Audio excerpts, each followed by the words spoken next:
nos estamos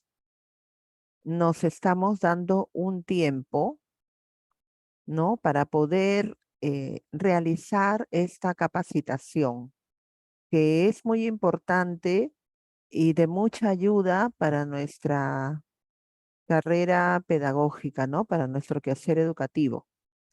Entonces, estimados colegas, les doy la bienvenida y desde ya, bueno, los felicito, ¿no? Por haber tomado esta decisión de seguir este diplomado, el cual va a contribuir mucho, ¿no? Para poder fortalecer nuestros conocimientos, ¿no? Fortalecer nuestros conocimientos. Bien, entonces también comentarles que las clases pues quedan grabadas, ¿no? Y obviamente se les va a mandar el respectivo PDF y PPT, ¿no? Entonces no va a haber ningún inconveniente por esa parte, queridos colegas. Y bueno, vamos a entrar ya de lleno a lo que es la clase del día de hoy. Al final le dices Genaro. No, no. Profesora Jessica, buenas noches. Buenas noches. Disculpe, acá salió un nombre de Rudina. Yo soy el profesor Genaro que estoy en el curso de este diplomado. Si no, Ah, ya profesor, no hay problema. sí, me Ahora lo considera. solucionamos, colega.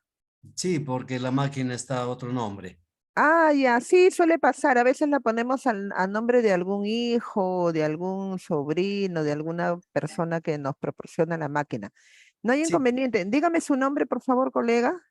soy el profesor Genaro Guamán Ruiz. Genaro Guamán. Ya, Ruiz. listo. Muy Muy bien, amable, estamos atentos para escuchar su exposición.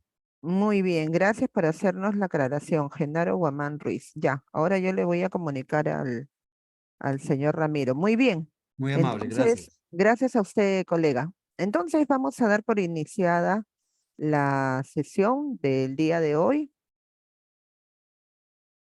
Empezamos, estimados colegas.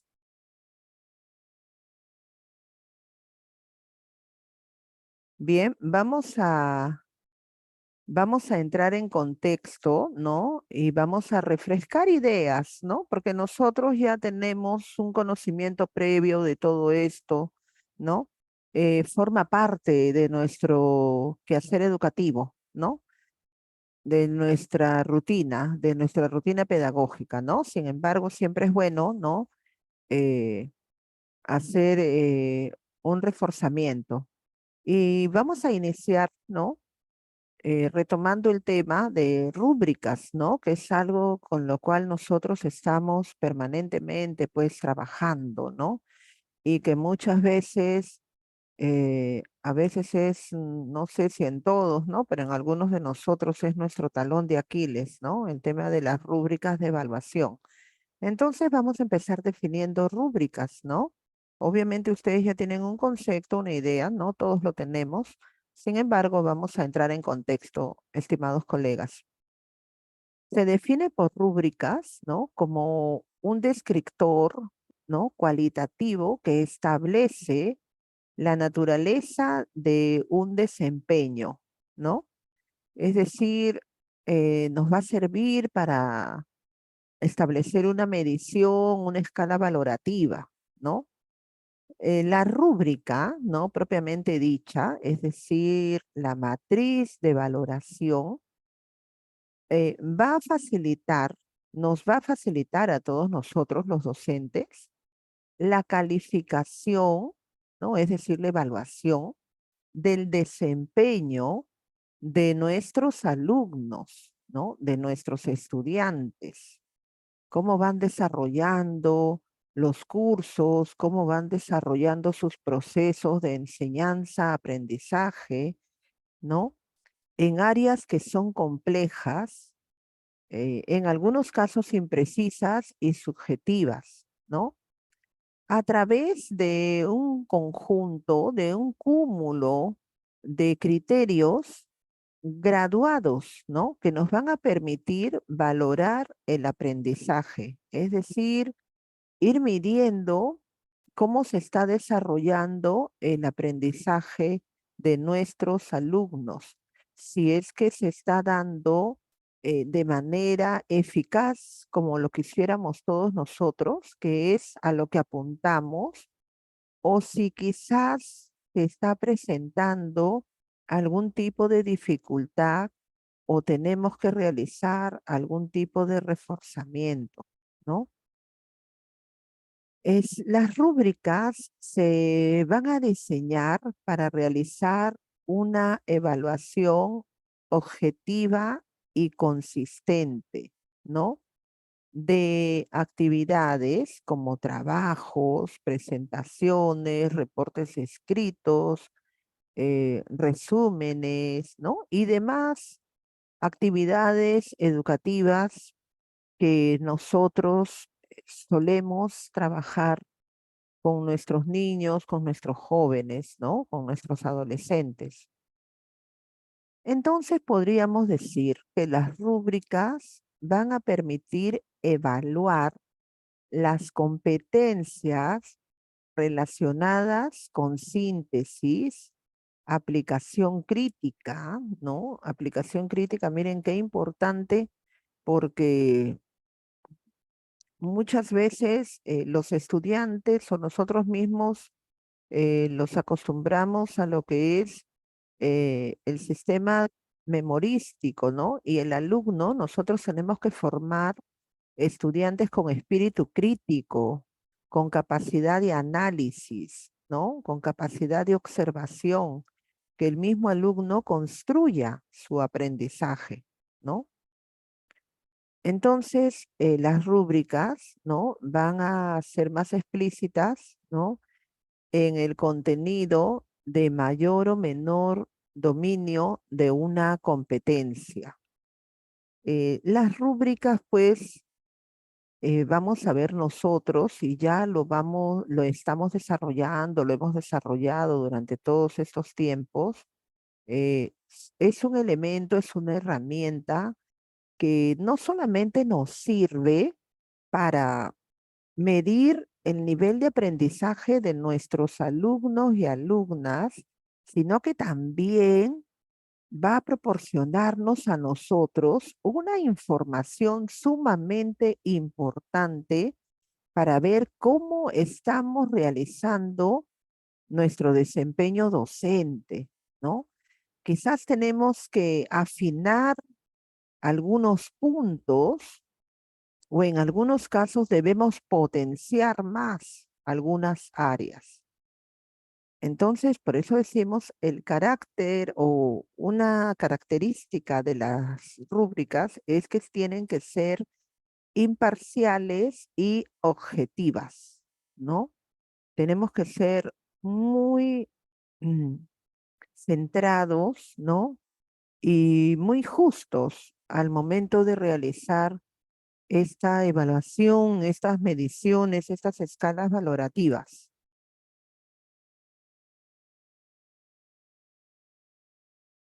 Vamos a ver ahora eh, utilidad de la rúbrica, ¿no?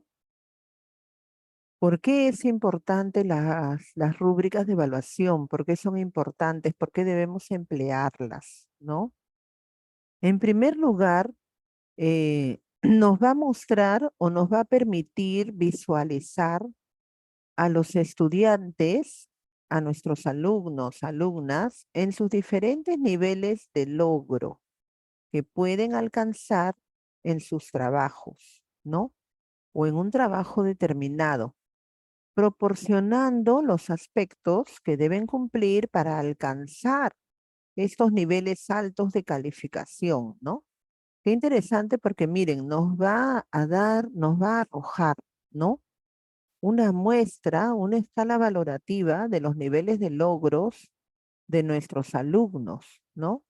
Entonces allí nos estamos dando cuenta nosotros cómo están avanzando.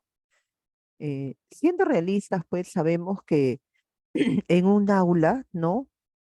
Eh,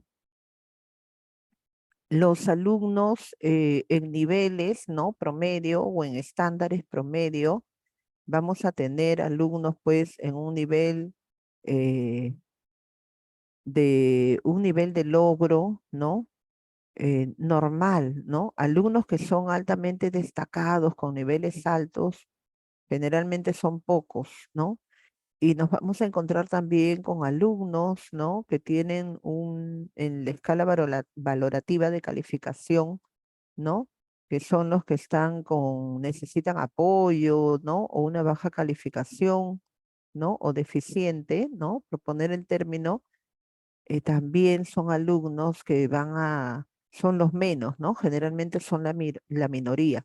Nosotros como docentes apuntamos y queremos que todos, ¿no? Que todos, y esa es nuestra razón de ser, logren la excelencia académica, ¿no? La excelencia educativa.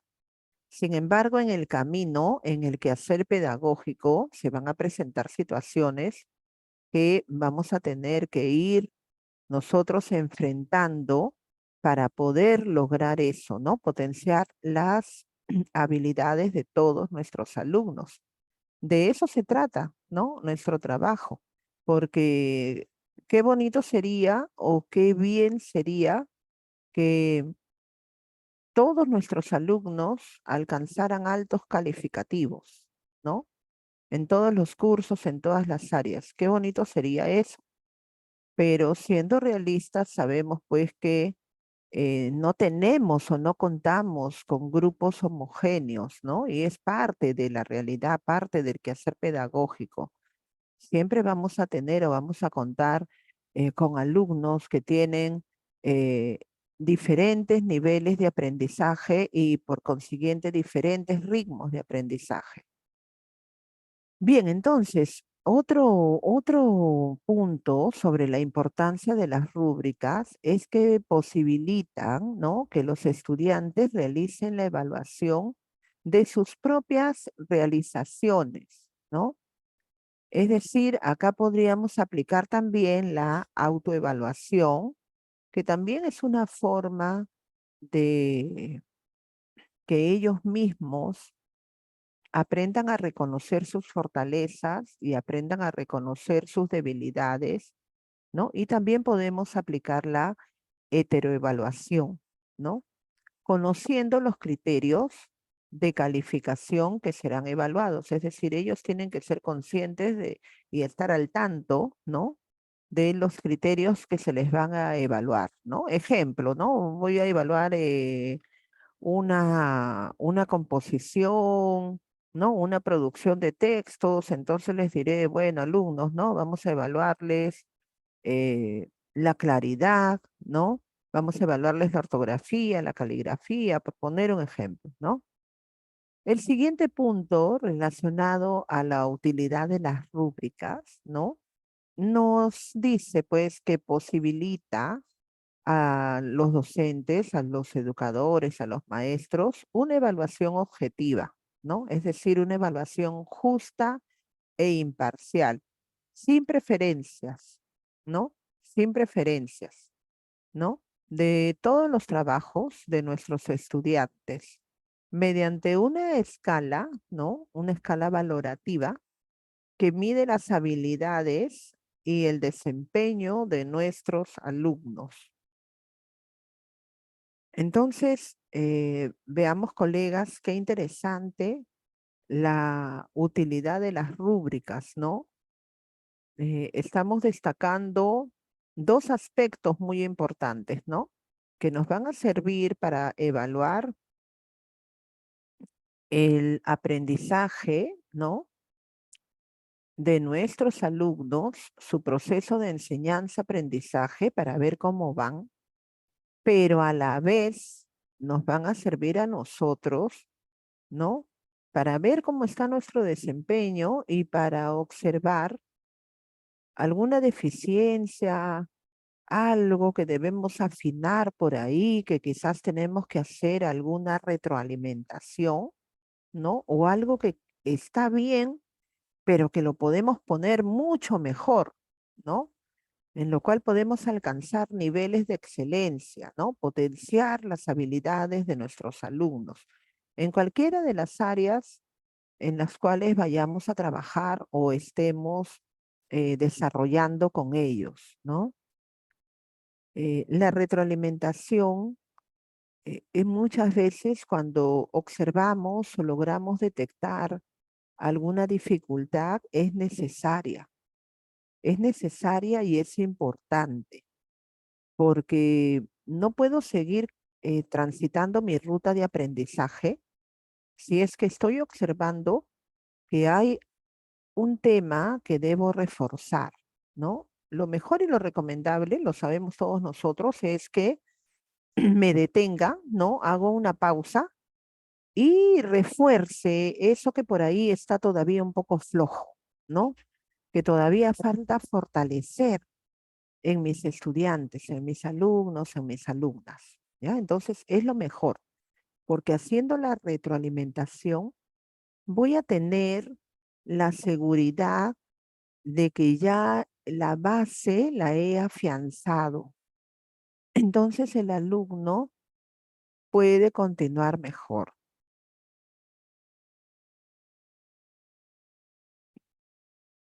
Seguimos.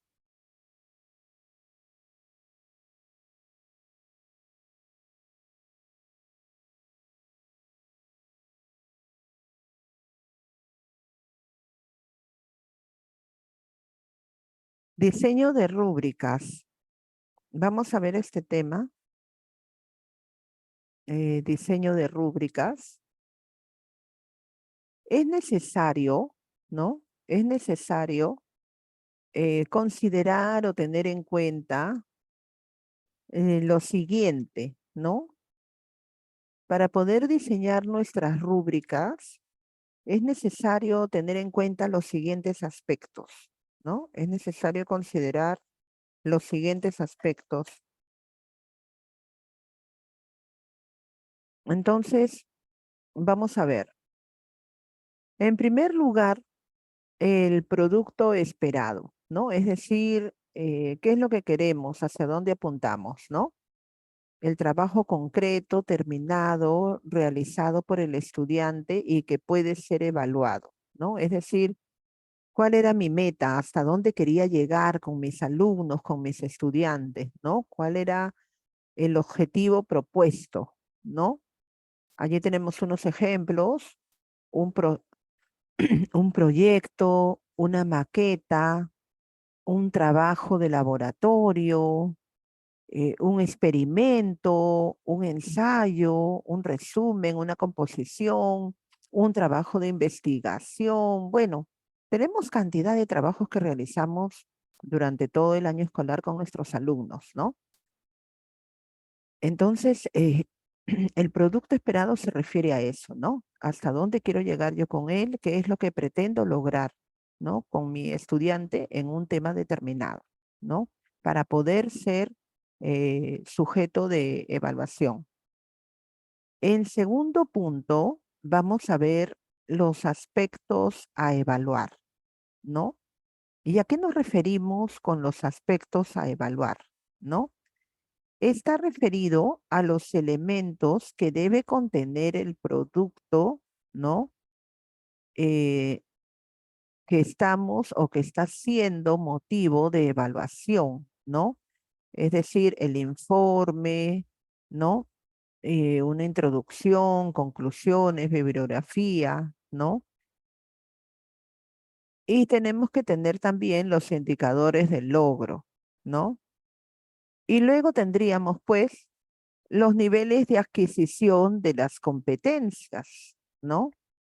¿Y cuáles serían los niveles de adquisición de las competencias? Bueno, especifica las, dife- especifica las diferencias en cuanto al aprendido por los estudiantes, ¿no? Es decir, las escalas, ¿no? Las escalas de medición, las escalas valorativas, ¿no? Acá vamos a tener, ¿no? Las escalas como avanzado, excelente, ¿no? Destacado, ¿no? Las escalas que acostumbramos emplear todos nosotros, ¿no? Y evaluados mediante criterios desglosados, ¿no? Es decir, desagregados de los indicadores, ¿no? Con mayor detalle, especificando, ¿no? Es decir, detallando, ¿no? Las diferencias en cuanto a lo aprendido, ¿no? Es decir, hay que ser muy claros, muy específicos, muy detallistas en cuanto a los indicadores que vamos a evaluar, ¿no? Hay que especificar bien, en otras palabras, hay que ser muy minuciosos, ¿no?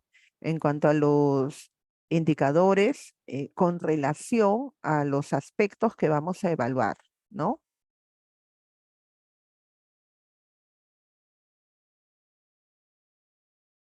Bien, allí estoy poniendo, bueno, un ejemplo. Quizás ustedes en rúbricas pues van a ver que tenemos diferentes opciones, ¿no? Este es un ejemplo estándar, por no decir un ejemplo promedio, ¿no? Para que ustedes se den una idea, ¿no? De lo que se puede trabajar o cómo lo podemos realizar, ¿no? Allí tenemos, pues, están viendo ustedes en pantallas, en la diapositiva, componentes de una rúbrica, ¿no? Y vemos, ¿no? Allí nos explican la columna que desglosa los aprendizajes o rasgos que se constituyen en el referente, ¿no? El cual se contrasta o evalúa con el desempeño esperado, ¿no? Allí obviamente vamos a ver los criterios. En la otra columna vemos, ¿no? Que se indica el desempeño real obtenido, ¿no? A partir de la aplicación de la escala determinada. Y allí tenemos pues lo que usamos nosotros, ¿no? Los niveles de desempeño, ¿no? Allí tenemos insatisfactorio, los ítems que usamos siempre, ¿no? Necesita apoyo, satisfactorio y excelente, ¿no? Entonces, en la parte de abajo, en la parte inferior, vamos a poder observar, ¿no? Que tenemos que añadir el descriptor, ¿no? Que contiene las especificaciones que entregan el significado, ¿no? De cada dimensión, ¿no? Entonces, estamos viendo ahí, coleguitas, ¿no? Un ejemplo, un modelo estándar de cómo realizamos nosotros, pues, o cómo podemos realizar nuestras rúbricas, ¿no? Entonces, en insatisfactorio, bueno, allí dice cómo se describe este nivel de desempeño, ¿no? Insatisfactorio, pues, es cuando el mayor porcentaje, ¿no? Del aprendizaje no se está realizando, ¿no? Es decir, la comprensión, el entendimiento, ¿no? Es mínimo, ¿no? Entonces, por eso que tiene esa escala valorativa, ¿no? En el siguiente, ¿no? En el siguiente nivel de desempeño, vemos que necesita apoyo, ¿no? Entonces allí podríamos estar diciendo que hay un porcentaje satisfactorio y otro tanto porcentaje, ¿no? Que va a necesitar ayuda, un reforzamiento, una retroalimentación, también apoyo en casa, ¿no? El satisfactorio, bueno, es el que normalmente, con el que normalmente nos encontramos, ¿no? Casi el día a día, ¿no? Y el excelente, pues, es el que quisiéramos lograr, pero muchas veces son los, la minoría, ¿no? Que alcanzan los niveles de excelencia por diferentes causas, ¿no? Que quizás en otro momento van a ser motivo de conversación entre nosotros, ¿no? Pero el nivel de excelencia, pues, eh, como les digo, son la minoría, ¿no? Apuntamos, sí, nosotros como docentes a que todos nuestros alumnos o la mayoría de nuestros alumnos logren esos niveles, ¿no? Qué orgullo, qué satisfacción como docentes que nuestros alumnos logren esos niveles, ¿no?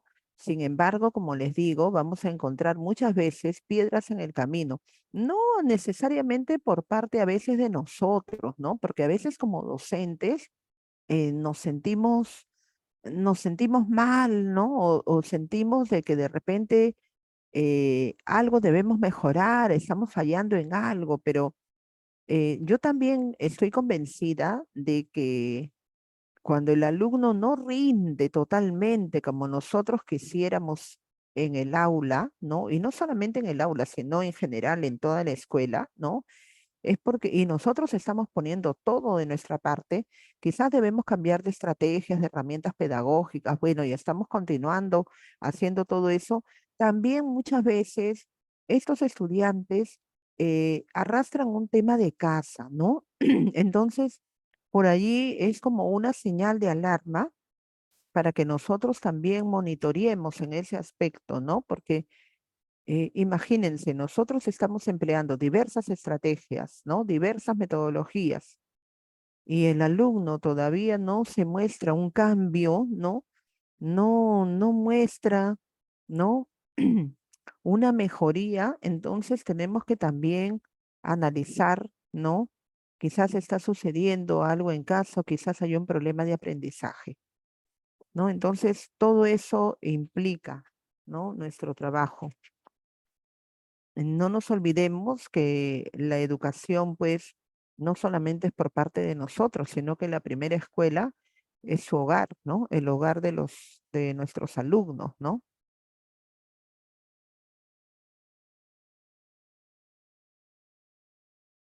Bien, vamos a continuar. Vamos a continuar con el tema de diseño de rúbricas, ¿no? Otro ítem sería, ¿no? Ubicar la escala para calificar los criterios en la fila superior, ¿no? Establezca los niveles de desempeño que puedan alcanzar los estudiantes, ¿no? Es decir, ustedes van a tener que ver, ¿no? Los niveles que quieren evaluar, ¿no? O que van a evaluar según el trabajo que están realizando, ¿no? Según el trabajo que están realizando, ustedes van a tener que ver lo que quieren evaluar, ¿no? Emplear una escala, ¿no? Valorativa o una escala que sea gradual, ¿no? Con los ítems que ya sabemos nosotros, ¿no? Excelente, bueno, ¿no? Deficiente, que necesita apoyo, ¿no? O una escala progresiva en números o letras, ¿no? Pero esto generalmente pues no lo aplicamos, ¿no? En segunda instancia, ¿no? En la primera columna debemos considerar los aspectos o categorías a evaluar, ¿no? De acuerdo a los objetivos, competencias, ¿no? Desempeños o actividades que estamos realizando o que hemos realizado o vamos a realizar en el curso, en la materia, en el trabajo que estamos trabajando, ¿no? En las celdas centrales se va a describir con mayor precisión, ¿no? Con la mayor precisión posible, con la mayor claridad posible, los criterios para evaluar, ¿no? Para evaluar todos estos aspectos, ¿no? Estos criterios, ¿no? Van a describir los rasgos específicos, ¿no? Es decir, lo más relevante, lo más central que van a reflejar los distintos niveles en la consecución, ¿no? De los aprendizajes con respecto a cada una de las categorías. Es decir, tenemos que ser muy concisos y muy concretos, ¿no? Al momento de diseñar esto y de describirlo. Bien, vamos a poner ahí un ejemplo para visualizarlo mejor. Estimados colegas, a ver, allí tenemos escala y criterios de evaluación, ¿no? Tenemos ejemplos, ¿no? Tenemos excelente o destacado, ¿no? Esa es una escala valorativa de excelente o destacado. ¿Y cuál sería nuestra descripción en este sentido? Un nivel excepcional de desempeño, ¿no? Excediendo todo lo esperado, ¿no? Miren qué bonito, pero a veces no se logra con todos los estudiantes esto por diferentes factores, ¿no? Propone o desarrolla nuevas acciones, demuestra total comprensión del problema, ¿no? Todos los requerimientos de la tarea están incluidos en la respuesta, ¿no? Entonces, estos son algunos ítems que van a reflejar la escala valorativa de excelente o destacado, ¿no? Alumnos que logran estos niveles, como les decía, en algunos casos, no en todos, no podemos generalizar porque cada ser humano es un mundo distinto, es un individuo con diferentes habilidades, con diferentes capacidades, ¿no? Y que muchas veces eh, estas capacidades y estas habilidades van a continuar desarrollándose a lo largo de su proceso de desarrollo, ¿no? Entonces tampoco no desalentarnos, no desanimarnos, continuar allí con nuestro trabajo, con nuestro desempeño docente, ¿no? La otra escala de calificación, ¿no? Que tenemos allí como buena, ¿no? O también la conocemos como satisfactoria, ¿no? Que es la más, creo que la más frecuente, por no decir una de las más comunes que se presenta en un aula promedio, ¿no? Nos dice, pues, ¿no? Que el nivel de desempeño, ¿no? eh, supera lo esperado, hay un mínimo nivel de error, ¿no? Es decir, hay niveles de error, ¿no? Es decir, por allí falta reforzar algo, falta afinar algo, pero es lo mínimo, ¿no? No es la totalidad, sino que es lo mínimo, ¿no? Y es este nivel, ¿no? Que ha alcanzado el estudiante es altamente recomendable, ¿no? El alumno o la alumna en este caso nos está demostrando una considerable comprensión del problema o del tema, ¿no? O de la materia con la cual estamos trabajando o a la cual nos estamos refiriendo, ¿no? Casi todos los requerimientos, es decir, casi todos los objetivos de la tarea, del tema, de la asignatura, están incluidos en la respuesta, ¿no? Es decir, hay un margen de error, ¿no? Hay un margen de error, pero es el mínimo, es la minoría, es el menos, ¿no? La mayoría, ¿no? En porcentaje ha sido favorable, ¿no? Ha sido asertivo. Y bueno, en el otro criterio de la escala valorativa de calificación que tenemos como regular, lo consideramos pues moderadamente satisfactorio, ¿no? Moderadamente satisfactorio, por no decir regular, ¿no? Entonces podemos decir que el nivel de desempeño es estándar, es decir, es un nivel promedio, ¿no? Los errores, ¿no? Las dificultades no van a constituir o no son una amenaza, ¿no? No son algo grande, ¿no? Demuestra comprensión parcial del problema, ¿no? O del curso o de la materia, ¿no? Es decir, no lo comprende totalmente, ¿no? No lo comprende al 100%, pero sí está en proceso de, ¿no? Está en proceso de culminar el entendimiento, el aprendizaje, ¿no? La mayor cantidad de los requerimientos, ¿no? De la tarea están comprendidos en la respuesta, ¿no? Es decir, reitero, hay un nivel de dificultad, ¿no? Hay que reforzar, hay que afianzar mejor algunos puntos, pero la mayoría lo ha logrado, ¿no? La mayoría de los objetivos propuestos los ha logrado alcanzar satisfactoriamente. Bien, vamos a ver ahora, a ver, vamos a reforzar esta parte que es planificar, ¿no? Eso también es algo que hacemos continuamente, lo hacemos de forma constante. Sin embargo, vamos a refrescar nuestros conocimientos un rato, ¿no? Siempre es bueno recordar. Como dice el dicho, recordar es volver a vivir. Bueno, se entiende, ¿no? ¿O qué entendemos por planificar? Se entiende por planificar, ¿no? Al arte de imaginar y diseñar o anticiparnos, ¿no? A diseñar procesos para que los niños o los estudiantes, los adolescentes, los jóvenes, aprendan, ¿no? De esta definición, de este concepto, la planificación del trabajo pedagógico permite la toma de decisiones, ¿no? Sobre el proceso enseñanza-aprendizaje, ¿no? Miren, qué importante porque a través de la planificación vamos a tomar decisiones, ¿no? Muy importantes en la vida de nuestros estudiantes sobre su proceso de enseñanza-aprendizaje, ¿no? Y esto va a implicar pensar, analizar, observar, diseñar y organizar acciones, espacios, recursos, materiales, estrategias, ¿no? Miren qué complejo es todo nuestro trabajo, ¿no?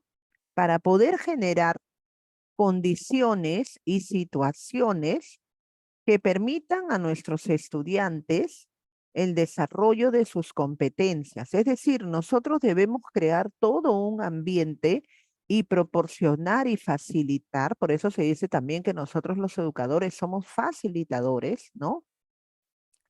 Debemos crear todo un ambiente, ¿no? No solamente en el aula, sino también fuera del aula, ¿no? Y proporcionarles recursos, espacios, acciones, estrategias para que ellos logren optimizar su proceso de enseñanza-aprendizaje y desarrollen con mucha efectividad el desarrollo de sus propias competencias, ¿no? Entonces está en nuestras manos, ¿no? El desarrollo y el fortalecimiento y favorecer todas esas acciones, esos recursos para que ellos logren al máximo, ¿no? El desarrollo de sus competencias, ¿no? Pero les insisto, colegas, siempre trabajemos de la mano con los hogares de los estudiantes, ¿no? Un poco difícil en estas épocas porque muchas veces los padres de familia, con el ritmo de vida que se lleva, ¿no? Por los horarios laborales, ¿no? Por las obligaciones que tiene cada uno, bueno, y demás cosas que ya sabemos que siempre nos van a decir o que nosotros mismos lo hemos vivido, es un poco difícil, pero no imposible, ¿no? Que se comprometan o que ayuden a la labor docente, ¿no? Que realizamos nosotros, pero que tiene que continuar y que tiene que ser fortalecida en sus hogares, ¿no? Entonces, pero pienso yo que eso lo debemos plantear a nuestros padres de familia en las primeras reuniones pedagógicas que tenemos, ¿no? Si así lo permite la institución, bueno, en la cual estamos trabajando. Continuamos. Vamos a hablar un poco sobre la autonomía e iniciativa personal, ¿no? Esta competencia, ¿no? Es una competencia también que trabajamos, ¿no? Que es muy importante porque creo yo que teniendo el alumno esta competencia bien desarrollada, va a poder lograr un buen desempeño educativo, ¿no? Los alumnos que son muy dependientes o que están esperando que se les indique todo, que se les diga todo, ¿no? Que no tienen autonomía, ¿no? Que no tienen iniciativa personal y en el caso de nosotros adultos diríamos, ¿no? Podríamos decir personas que no son proactivas, ¿no? Entonces, esto lo tenemos que desarrollar. ¿Para qué? Para tener luego personas proactivas, adultos proactivos, ¿no? Que no estén esperando que se les digan todas las cosas, sino que siempre andamos un paso adelante, ¿no? Ya sabemos qué es lo que tenemos que hacer, lo tenemos todo claro, tenemos bien claras y precisas nuestras metas, nuestros objetivos y avanzamos sin que nos estén diciendo lo que tenemos que hacer y como les digo, siempre estamos uno, dos o tres pasos adelante, ¿no? Esta competencia se basa en el conocimiento de sí mismo, ¿no? Y que se va construyendo, ¿no? Es decir, se va a ir formando, se va a ir constituyendo en el niño, en la niña, en el estudiante, como lo querramos llamar, a través de su interacción con el medio, ¿no? Con sus iguales o con sus pares, ¿no? Es decir, con niños o jóvenes o adolescentes de su misma edad, de diferente sexo, y con los adultos, ¿no? Con los adultos que lo rodean. y es su capacidad de actuar por iniciativa propia, ¿no? Y a eso me refería, ¿no? Que el alumno, cuando ya tiene bien desarrollado todo esto, no necesita que le estén diciendo todo lo que tiene que hacer, ¿no? El alumno, el estudiante, ¿no? Vamos a poner un ejemplo del segundo ciclo de educación infantil, ¿no? A medida que conoce y controla su propio cuerpo, se muestra progresivamente más seguro, ¿no? De su propia eficacia, ¿no? En el manejo de diferentes habilidades, ¿no? Y se siente más seguro y más confiado en su capacidad de realizar o concluir, ¿no? Alguna actividad, ¿no? Como por ejemplo, en este caso nos estamos refiriendo pues a niños muy pequeños, ¿no? Una rutina de alimentación, ¿no? De vestido, de aseo o de descanso. Y les hago la salvedad, nos estamos refiriendo a niños muy pequeños, ¿no? Y de enfrentarse a situaciones nuevas, a situaciones diferentes, ¿no?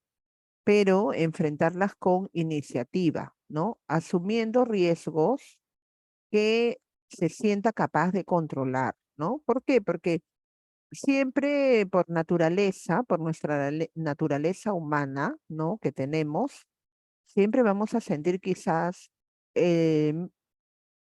algo de temor, no digo miedo, pero algo de temor frente a lo desconocido, algo nuevo, ¿no? Porque algo nuevo es obviamente algo desconocido, algo que estamos experimentando por primera vez, ¿no?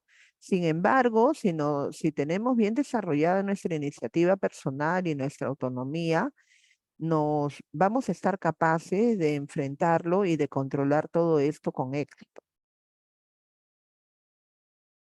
Bien, estoy continuando poniendo un ejemplo en cuanto a niños pequeños. Entiéndase, pues, niños del nivel inicial, ¿ya? O del nivel preescolar, como prefieran llamarlo, ¿no? Estoy utilizando un ejemplo de ese nivel, ¿no?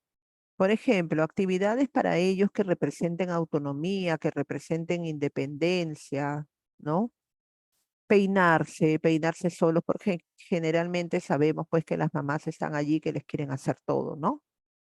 Bañarse, tender la cama, actividades tan simples de su vida cotidiana, ¿no? Cepillarse los dientes, tener la libertad de elegir sus prendas de vestir, es decir, lo que se quieren poner ese día, realizar tareas sencillas en el hogar, como por ejemplo recoger sus juguetes, ¿no? Anudarse, amarrarse los zapatos, el uso correcto de los cubiertos, ¿no? Y lo que les había dicho, pues, ¿no? Ayudar a recoger sus juguetes después de que juegan, ¿no? Eso es por plantear un ejemplo, ¿no? Estamos tomando un ejemplo de niños del nivel preescolar o del nivel de inicial, ¿no? Vamos a ver ahora una competencia en comunicación lingüística, ¿ya? Esta competencia va a estar relacionada con el desarrollo y el uso adecuado de las destrezas básicas del lenguaje, ¿no? Miren qué interesante, las destrezas y el uso adecuado, ¿no? Del lenguaje, como por ejemplo, escuchar, hablar, leer, escribir. A mi parecer, esta es una de las competencias que como producto de la pandemia, ¿no? Es decir, como producto del confinamiento que sufrimos cuando estuvimos en la época de la pandemia, ¿no? Valga la redundancia con el tema del virus, del COVID-19, ¿no? Y la enseñanza virtual, ¿no? Los alumnos, pues, y creo yo también muchos de nosotros, ¿no? Las personas adultas, no solamente los educadores, sino las personas adultas, perdimos o nos costó mucho trabajo trabajar el tema de la comunicación asertiva, ¿no? ¿Por qué? Porque no es lo mismo dictar una clase con niños pequeños, con adolescentes o con jóvenes de forma virtual, valiéndonos de la pantalla, por muchas estrategias que hayamos tenido, a tenerlos a nuestros alumnos frente a frente, ¿no? De forma presencial. Nosotros como docentes sabemos pues que para nosotros es necesario, ¿no? Y bueno, los que trabajan con niños más pequeños me darán la razón, es necesario pues el contacto, ¿no? El estar allí frente a frente con ellos, ¿no? Porque en temas de lo que es comunicación, ¿no? ¿Cómo les corregimos ortografía, caligrafía, ¿no? ¿Cómo evaluamos pronunciación, ¿no? Todas estas competencias, ¿no? Que son tan necesarias. Y creo no equivocarme al decirles que cuando regresaron a clases nuestros alumnos, una de las primeras dificultades que hemos encontrado nosotros como docentes, al menos lo digo yo por experiencia propia, aparte del área social, ¿no? Es decir, las habilidades sociales que presentaban ellos para socializar, para interrelacionarse entre sus compañeros, otro aspecto fue el tema de la comunicación, ¿no?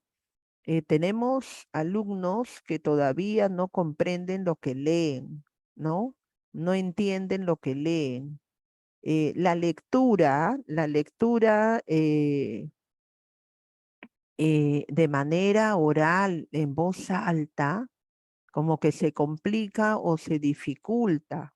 Muchas veces no mantienen el ritmo, el tono de voz adecuada, no hacen las pausas, en los signos de puntuación, todavía vemos deficiencias en la entonación, ¿no? Ni qué decir en la comprensión de lectura y la producción de textos, ¿no? Entonces, falta mucho también el diálogo directo, ¿no?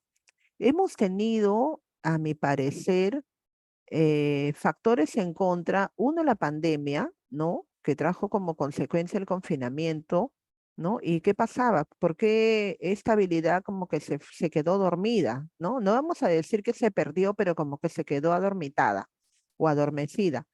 Porque cuando pasan muchas horas con la computadora, con el tablet o el celular, bueno, pues pierden o van perdiendo o se les dificulta esa capacidad de diálogo frente a frente, ¿no?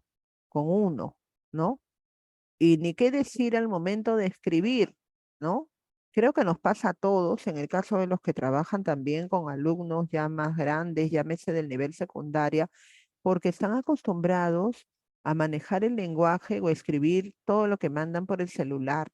Entonces, bueno, al menos yo particularmente he tenido grandes problemas con el tema de ortografía y caligrafía, ¿no? Porque les cuesta trabajo, no vamos a decir que no lo hacen o que no lo saben hacer, sí lo saben hacer, pero les cuesta trabajo, pues, emplear una buena redacción, ¿no? Teniendo en cuenta, pues, la ortografía, la caligrafía, ¿no?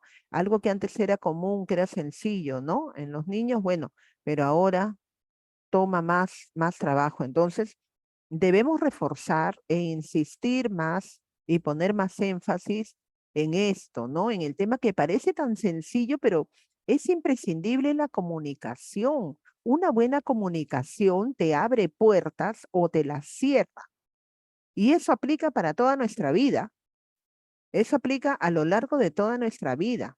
Podemos ser muy profesionales, muy competentes, pero si no sabes transmitir eso, si no te sabes transmitir tus ideas, no las sabes plasmar, ¿no? Entonces te vas a quedar con todo dentro y no vas a saber expresar tus ideas. Entonces, una buena oratoria, un buen diálogo, ¿no? Las palabras empleadas correctamente en los momentos precisos nos pueden abrir puertas, pero también nos pueden cerrar puertas. No se olviden que con las palabras podemos construir muchas cosas, pero también podemos destruir muchas cosas. Hay palabras que hieren, ¿no? Y que marcan de por vida. Así como hay palabras que te levantan, ¿no? Y que con la palabra, con un buen discurso, con una buena palabra, puedes levantar y puedes enaltecer algo, también hay palabras que destruyen. Entonces, el desarrollo de esta competencia contribuye de manera muy especial, muy eficiente, ¿no? Al desarrollo equilibrado o equiparado de nuestros alumnos, ¿no? al nivel personal y social, permitiéndoles crear vínculos, ¿no? Es decir, estrechar relaciones con los demás, ¿no? Y con su entorno, ¿no? Para comprender y transformar la realidad, ¿no? Construir una convivencia y desarrollar una personalidad firme y segura. Miren, qué importante es esta competencia de la comunicación, ¿no? De la comunicación lingüística, pero en todos sus aspectos, ¿no? Tanto en el lenguaje oral, en el lenguaje escrito, ¿no? Por eso también que los cursos de comunicación y matemáticas son los cursos que tienen mayor peso, ¿no? Tienen mayor carga horaria, ¿no? En los horarios, al momento que elaboramos los horarios, todo, tienen mayor peso, como les digo, tienen mayor carga horaria y muchas veces, como son cursos tan importantes, se recomienda, se sugiere que se dicten en las primeras horas de clase, ¿no? ¿Por qué? Porque cuando el alumno recién llega, recién ingresa al colegio, a la institución educativa, pues asumimos que entra con la mente fresca, ¿no? Está entrando más tranquilo, más relajado. Conforme van pasando las horas, ¿no? De su estadía o su permanencia en el colegio, bueno, como que eso ya va cambiando. Entonces, por eso siempre se sugiere y se recomienda que cuando vayamos a programar nuestros horarios, ¿no? Sean estos cursos de comunicación y matemática los que se dicten en las primeras horas y no se dicten al último, ¿no? Porque si se dictan al último, cuando ya estamos cercanos a la hora de salida, el alumno muchas veces está cansado o está distraído, ¿no?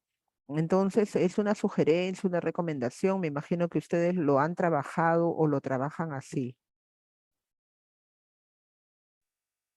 Bien, en la competencia de comunicación lingüística, ¿no? Está estructurada, sabemos, en las siguientes dimensiones. Allí tenemos, pues, comprensión oral, todo lo que es lenguaje oral y todo lo que implica, ¿no?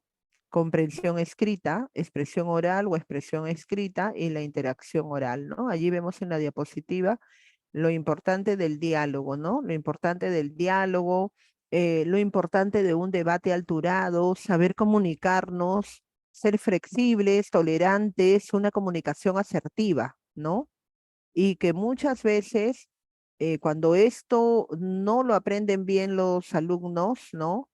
Y vienen arrastrando alguna dificultad en lo que es comunicación asertiva con sus pares, es decir, con los demás estudiantes, o no pueden mantener un debate alturado, o no saben realizar de forma asertiva una exposición de manera correcta, pues esto se va a arrastrar hasta la etapa adulta, ¿no?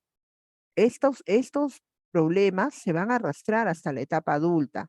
Y entonces vamos a tener adultos que tienen problemas de comunicación, que quieren imponer sus ideas, que no son flexibles, que no son tolerantes, que no son empáticos, ¿no?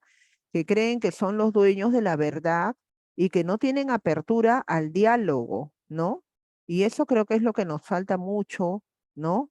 En personas adultas, ¿no? Hay personas que les gusta imponer sus ideas, no les gusta escuchar lo que dicen los demás, ¿no? Y mucho menos intercambiar opiniones, ¿no? Una muestra, bueno, la política que tenemos actualmente, ¿no? Y que hemos tenido, ¿no?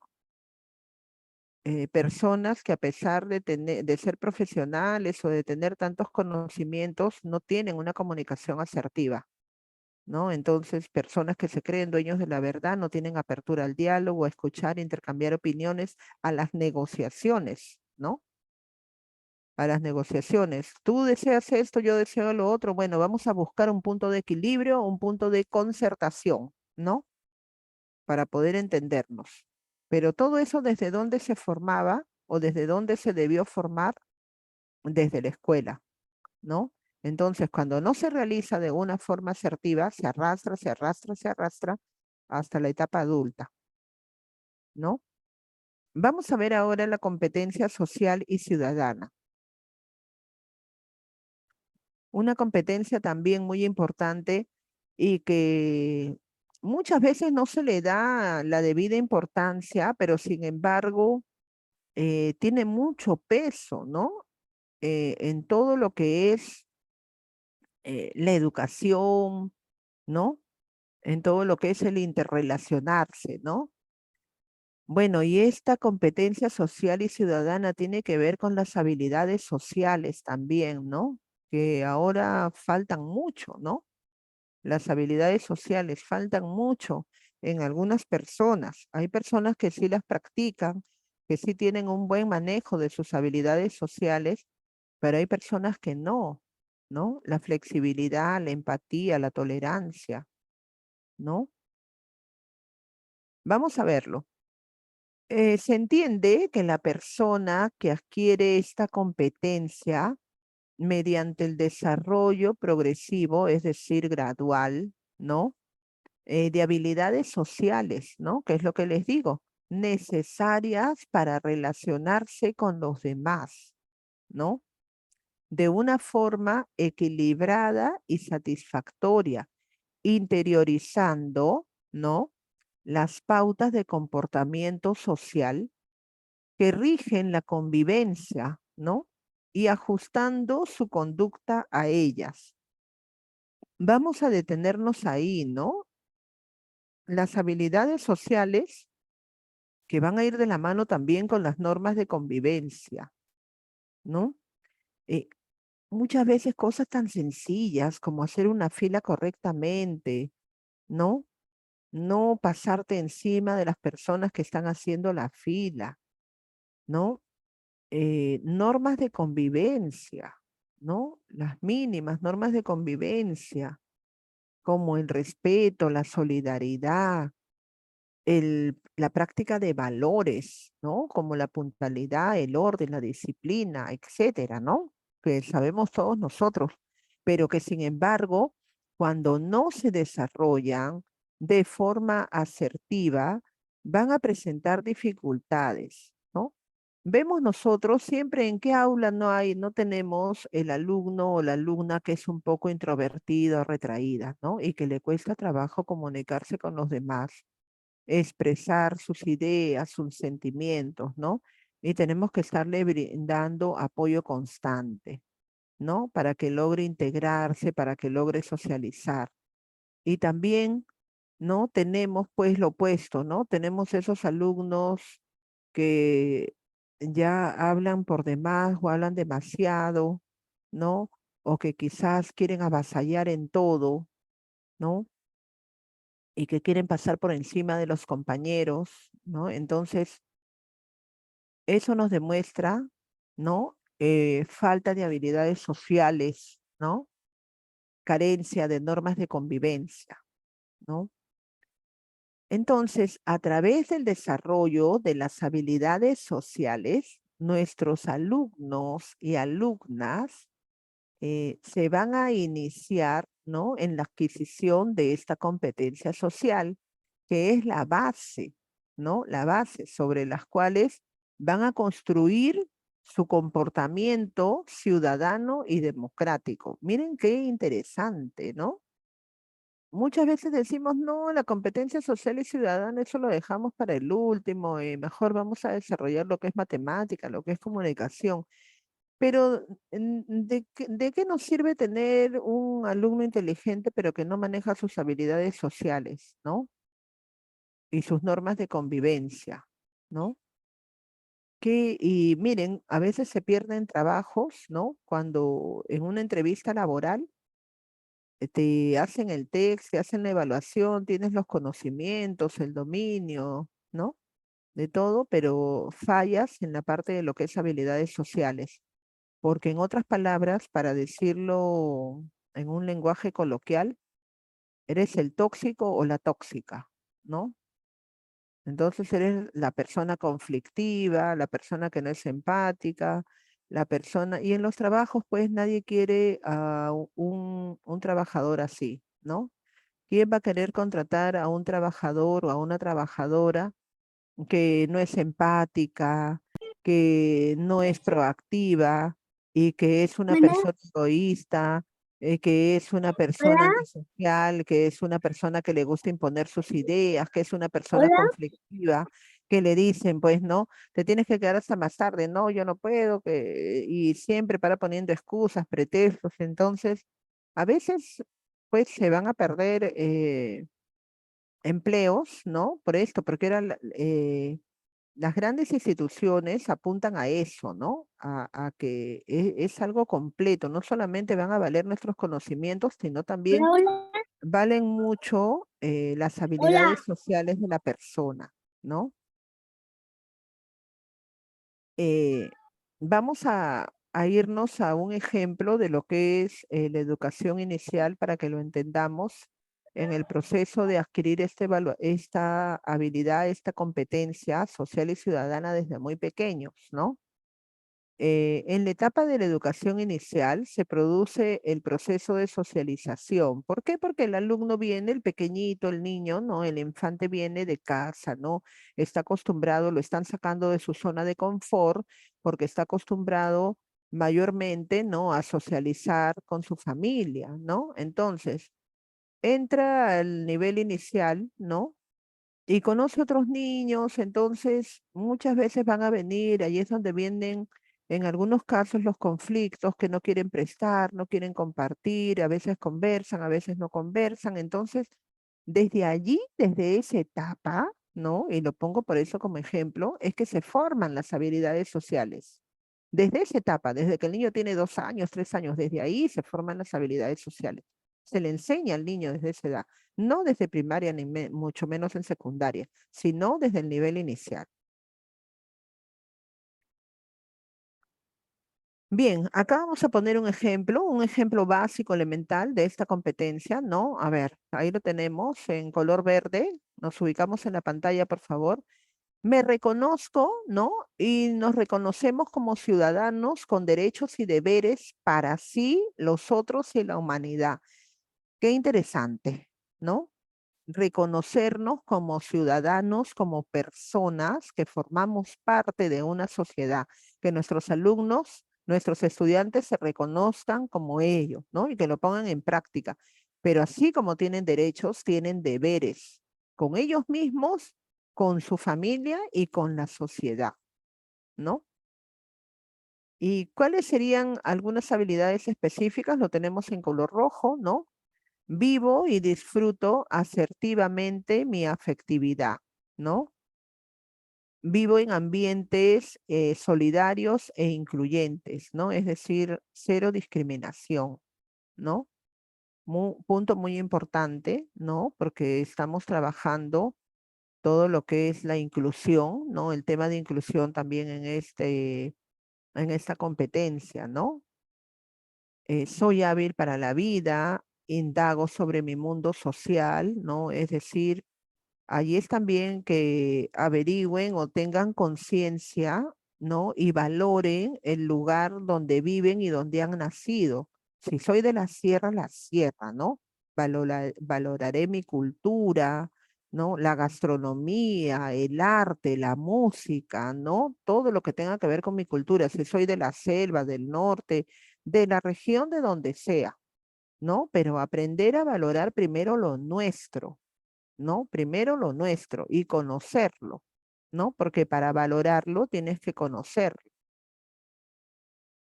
El modo, ¿no? El modo, ahí hay un error, es modo problematizador, ¿no? Que está con color azul, ¿no? Cómo experimento, ¿no? Expreso y encamino asertivamente mis emociones hacia mí y hacia los demás, ¿no? De qué forma logro constituir armonía y bienestar, ¿no? Luego tenemos de qué forma puedo iniciar, mantener y terminar asertivamente mis relaciones, ¿no? Cómo podemos hacer valer nuestros derechos y deberes, ¿no? Y asumirlos también, ¿no? Derechos y deberes tan prácticos y tan sencillos como, por ejemplo, derecho a la educación, a la salud, a la alimentación, ¿no? Y demás derechos que tienen todos nuestros niños y que tenemos nosotros, ¿no? Todos los seres humanos. Asumir con responsabilidad nuestros deberes, ¿no? Por eso que, bueno, trabajamos nosotros, ¿no? Como docentes al menos en los niños pequeños trabajamos nuestro cartel de responsabilidades, en los cuales pues los alumnos tienen cada uno, y ese cartel es rotativo, ¿no? Cada uno tiene un deber en el aula, ¿no? Alguno repartirá las loncheras o alguno entregará los libros, el otro es el encargado de tener allí siempre cerca la mota con los plumones de pizarra. En el caso de los de secundaria, bueno, me imagino ayudarán a botar los papeles del tacho, ¿no? Ayudarán a limpiar las mesas, es decir, cada uno tiene sus deberes y sus obligaciones y eso es rotativo, ¿no? Para que todos puedan experimentar por los diversos deberes, ¿no? Que hay o responsabilidades que hay en un aula, ¿no? Cuando se les manda también a que ayuden a hacer el periódico mural o el panel mural, ¿no? Como lo llamemos, ¿no? ¿Qué decisiones deberíamos tomar? ¿Cómo podemos, no, resolver nuestras diferencias? Porque cuando hay una diferencia o hay un problema, lo tenemos que afrontar, ¿no? Los estudiantes lo tienen que afrontar y nosotros tenemos que conducir todo ese proceso, ¿no? No lo podemos dejar pasar o no lo podemos ignorar, ¿no? Hay que afrontarlo, ¿no?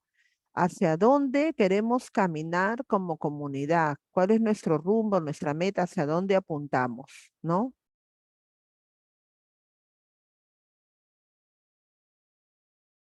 Bien, allí tenemos algunos ejemplos. Los niños, las niñas, los alumnos deben implicarse, ¿no? Es decir, eh, interiorizar, ¿no? En tareas, ¿no? Con sentido relacionadas con la vida real, ¿no? Es decir, con tareas de la vida cotidiana, ¿no? Practicar destrezas para aprender a hacer y aplicar el conocimiento, ¿no?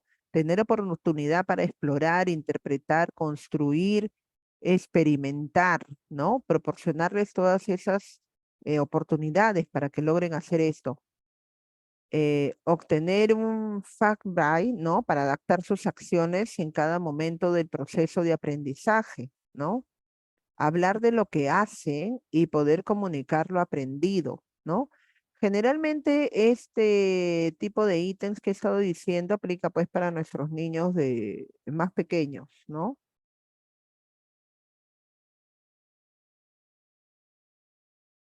Vamos a ver ahora la competencia en el conocimiento y la interacción con el mundo físico, ¿no? Una competencia también sumamente importante, ¿no? Esta competencia pretende que los alumnos, que los estudiantes amplíen su conocimiento sobre las personas, sobre los objetos y otros elementos que conforman el mundo que los rodea, ¿no? Es decir, el lugar donde vivimos, ¿no? Desarrollando las habilidades y destrezas y capacidades necesarias para interpretar la realidad. En esta etapa, pues, ¿no? Nuestros alumnos demuestran gran curiosidad, ¿no? Los alumnos más pequeños por su entorno. Y no solamente los pequeños, ¿no? Todos los niños, los jóvenes siempre muestran curiosidad por su entorno, siempre quieren conocer más, ¿no? Y está relacionada con el medio ambiente, ¿no? El conocimiento del medio ambiente, la valoración que le debemos de dar al lugar donde estamos viviendo, ¿no? El tema del recalentamiento global, podemos trabajar allí también el aspecto del reciclaje, ¿no? El uso adecuado del recurso hidrobiológico del agua, ¿no? Entonces, todo eso lo vamos a trabajar nosotros con nuestros alumnos, ¿no? Bueno, ya lo trabajamos, ¿no? Tenemos que continuar trabajándolos porque queremos, ¿no? Continuar y queremos un mundo, pues, ¿no? En el cual estas generaciones y las generaciones venideras lo encuentren bien, ¿no? Lo encuentren el mundo es de todos, ¿no? El planeta es de todos debemos cuidarlo, debemos respetar la vida, ¿no? La vida animal, la vida en todas sus manifestaciones, ¿no? La flora, la fauna, ¿no? Todos debemos respetar esto, ¿no? Entonces, allí tenemos, no vamos a hacer todos los ítems, pero vamos a ver algunos, ¿no? Percibir el espacio físico en el que se desarrolla la vida humana, ¿no? Tanto a gran escala como en el entorno inmediato. Ser consciente de la influencia que tiene, es el último, ¿no? La presencia de las personas en el espacio, ¿no? Su asentamiento, su actividad, sus modificaciones, ¿no? Que introducen en los paisajes resultantes, ¿no? Como muchas veces a lo largo de la vida el ser humano va cambiando el paisaje natural, ¿no? A través de las construcciones, ¿no? Ya sea de viviendas como de carreteras, puentes, etcétera, y cómo todo eso va afectando la vida silvestre, ¿no? Cómo ahora vemos y notamos que esto va creciendo, ¿no? El ser humano por sus deseos de expansión, ¿no? De vivienda y de transporte va quitando, ¿no? Quitando espacios a todo lo que es la naturaleza, ¿no? He visto, por ponerles un ejemplo, ¿no? Ustedes están en otra parte, bueno, yo estoy más cerca acá a la zona de Ica, ¿no?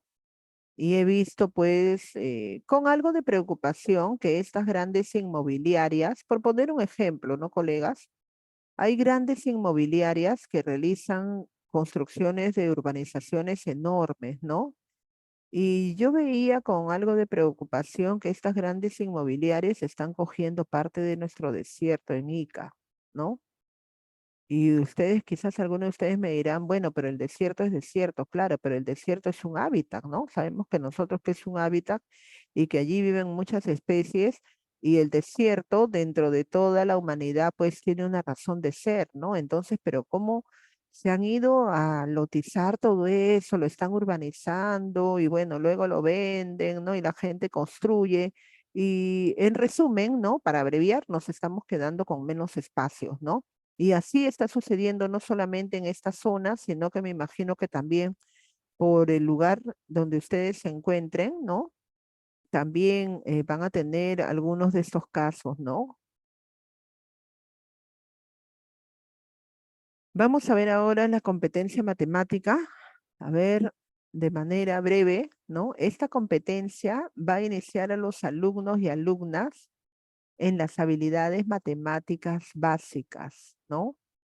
Que les permiten construir su pensamiento lógico necesario para desarrollar progresivamente toda esta área, ¿no? De las matemáticas. Es decir, se inicia desde el nivel inicial y luego va a continuar en el nivel primaria y va a ser más profundo, ¿no? Más exhaustivo, eh, más analítico, ¿no? En el nivel de secundaria, ¿no?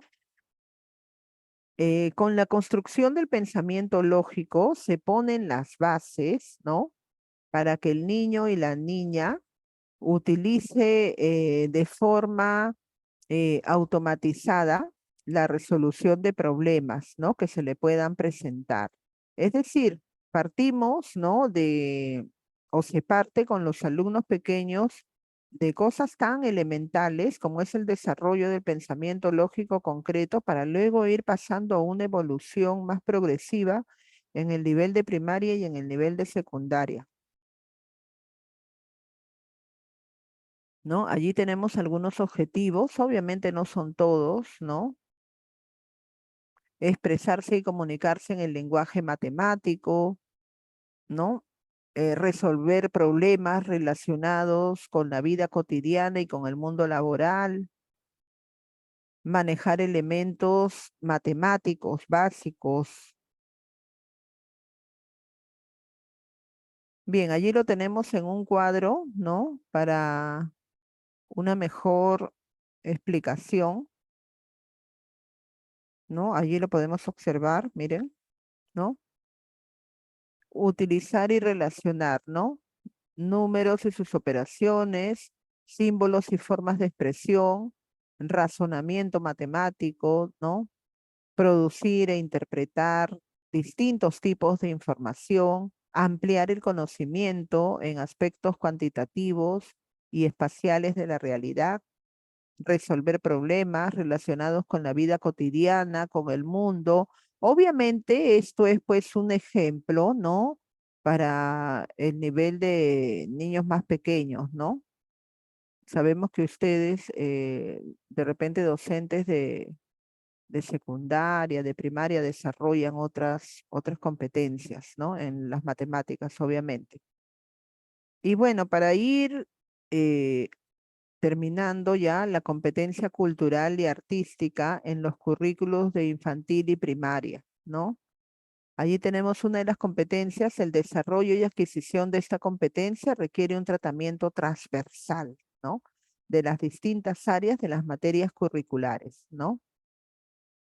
Contribución de las áreas artísticas, allí lo tenemos, educación artística primaria, ¿no? Y en infantil tenemos conocimiento de sí mismo, autonomía personal, conocimiento del entorno, lenguajes, comunicación y representación. Y en primaria, conocimiento del medio natural, social y cultural, lengua castellana, lengua extranjera, educación física, educación para la ciudadanía y derechos humanos, ¿no? Bueno, y ahora para ir culminando, vamos a ir viendo proceso de la planificación de la unidad didáctica, ¿no?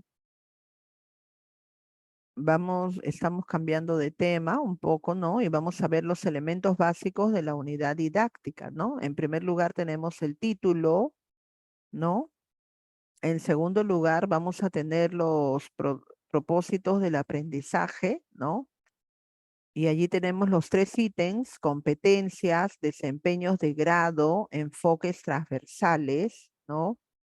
En el punto 3 tenemos la situación significativa. En el 4 vamos a tener los criterios, evidencias de aprendizaje e instrumentos de valoración. En el 5 tenemos la secuencia de sesiones y en el 6 materiales y recursos, ¿no? Es decir, aquí tenemos todos los procesos que debe tener la planificación de la unidad didáctica, ¿no? A ver, ahí tenemos un ejemplo, ¿no? Para identificar la unidad, el docente deberá asignar un título, indicar el bimestre o trimestre en el que se va a llevar a cabo, ¿no? Es decir, en el cual se va a realizar. Consignar el número de la unidad, bueno, ya lo sabemos eso, registrar el tiempo de duración, de cuánto a cuánto va a durar, ¿no? Y señalar a qué grado está dirigida, ¿no? Allí tenemos un ejemplo.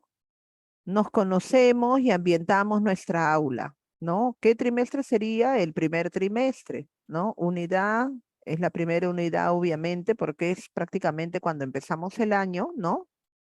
¿Y cuánto va a durar? 4 semanas, ¿no? Que es aproximadamente lo que dura el mes, ¿no? Aproximadamente. Y bueno, es un ejemplo para el tercer ciclo, ¿no? Es decir, el primer grado de primaria. Justo como coincidencia que ya iniciamos, estamos próximos a iniciar nuestro año escolar, ¿no?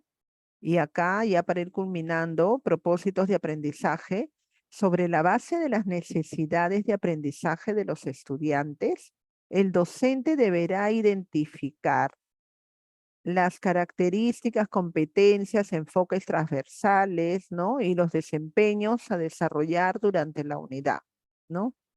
Ejemplo, propósito con relación a las competencias y allí tenemos el cuadro, ¿no? Competencias y capacidades, se comunica oralmente en su lengua materna. Bueno, y ahí tenemos el ejemplo, ¿no, colegas? Lo pueden ver en la diapositiva.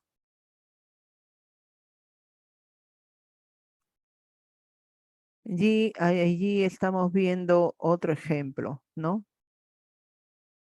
El ejemplo en el cual lo que están viendo, ¿no? Con visto es que sí debe ser y el otro el que no debe ser, ¿no? O sea, el correcto y el incorrecto, ¿no?